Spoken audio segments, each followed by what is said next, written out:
इस वीडियो में हम संधान कल्पना अध्याय के महत्वपूर्ण विषय संधान परीक्षण विधि और संधान सवीरता विधि के बारे में चर्चा करेंगे।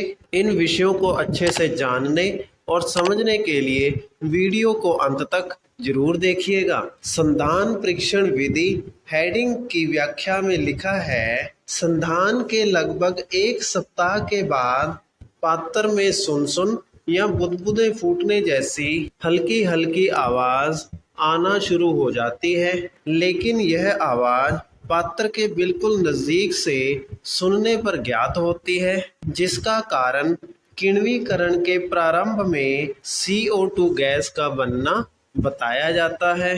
पात्र मुख में जलती हुई तीली ले जाने पर यदि बुझ जाए तब प्रक्रिया जारी है, और अगर तीली जलती रहे तो आसव या अरिष्ट तैयार हो चुका है, यह समझना चाहिए।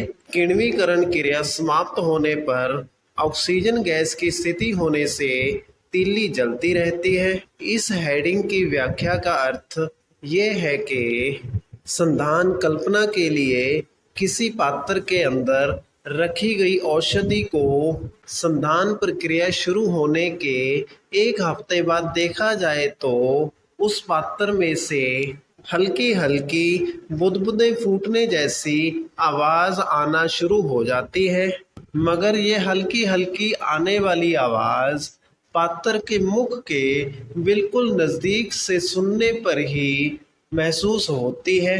इस हल्की हल्की आवाज का कारण संधान क्रिया के समय होने वाली किण्वीकरण अर्थात फर्मेंटेशन की क्रिया है। संधान की क्रिया में फर्मेंटेशन की क्रिया के कारण से पात्र में CO2 गैस अर्थात कार्बन डाइऑक्साइड गैस बनती है। इसी कार्बन डाइऑक्साइड गैस की मदद से संधान का परीक्षण किया जाता है।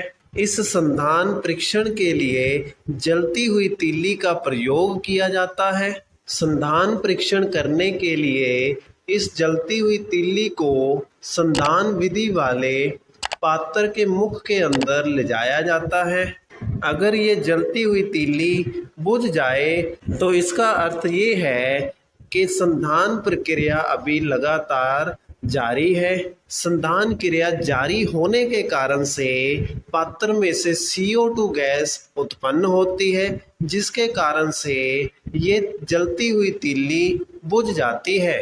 और अगर ये जलती हुई तीली पात्र के मुख के अंदर जाकर जलती रहे तो ये समझना चाहिए कि पात्र के अंदर संधान की प्रक्रिया संपूर्ण हो चुकी है, जिसके कारण से पात्र के अंदर किण्वीकरण की क्रिया समाप्त हो जाती है और इसीलिए पात्र के अंदर कार्बन डाइऑक्साइड की मात्रा कम हो जाती है और ऑक्सीजन की मात्रा बढ़ जाती है, जिसके कारण से यह तीली जलती रहती है।